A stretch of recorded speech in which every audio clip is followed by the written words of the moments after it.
Legislative offices have been notified by various sewage authorities that the DEP is intending to start to enforce the nitrate permit limitations that are based on water quality standard as a condition of permit renewal. The standard is standard for drinking water. The receiving waters for the discharges from authorities' facilities are not the source of drinking water, neither current nor future.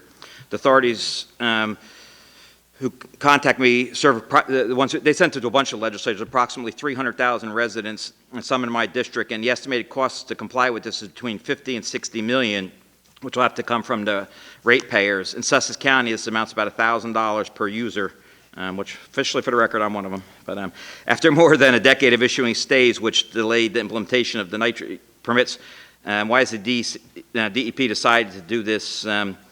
And again, I'd like to, I can only speak for what I know on the Sussex County MUA. The water coming out of there is drinkable and actually cleaner than what dumps into the Walk-Hill that runs north into New York State that doesn't end up in drinking water. But I'm just wondering your thoughts on this, where it's going to have a tremendous burden on the folks who have to pay for this.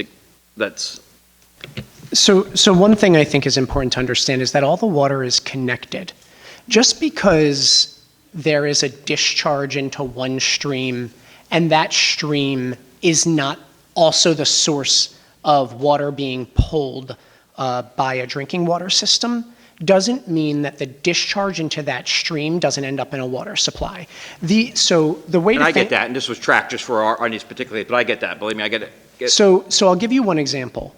In the course of the last year, we identified a source of 1,4-dioxane, which is a hazardous chemical, in the Delaware River because it was being pulled in by New Jersey American at their treatment plant on, I believe it's in Delran. And we tried to figure out where this was coming from.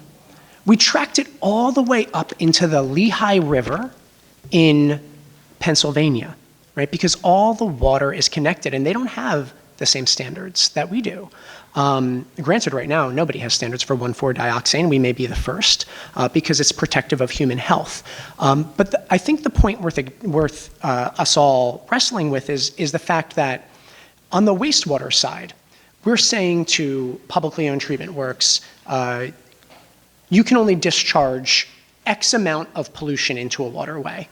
That waterway is connected to myriad other waterways, one of which is inevitably pulling drinking water, right, from surface water. And what we're really deciding between is not some sort of arbitrary permit limit set by a government agency, but what we're doing is we're deciding where are we going to locate cost, right? We got to get this stuff out of the water because it's not good for us. So are we putting that cost on the discharge of the sewage, or are we putting that cost on the pulling in and the cleaning of water? It's gonna be experienced somewhere. And ultimately, it all boils down to the user, whether that's in your sewer bill or your water bill. And then the later question becomes, how do we, from a government perspective and a financing perspective, invest the resources that are gonna help either side of the equation? And that's why we have the Water Infrastructure Investment Plan. Any one of these publicly owned treatment works, they can seek funding from DEP to facilitate the investment in any infrastructure upgrade. But I don't think the answer is to not clean the water. Well, as I'm saying, can it be done on, and look at this, something's going to take on a case by case, like our water coming out is drinkable now. Like I admit, I wouldn't want to run and grab a cup and drink out of it, but it's dumping. And I know from just talking to the commissioners, really, the water is of a higher quality that's being discharged than the water is being discharged in. So it seems like it's pretty clean water, and to force, $50, $60 million bill. I mean, is it one what do you call it, soup fits all, or that's what's confusing. Like I'm sure there's some plants that don't have that level of purity, and to force them all to do the same.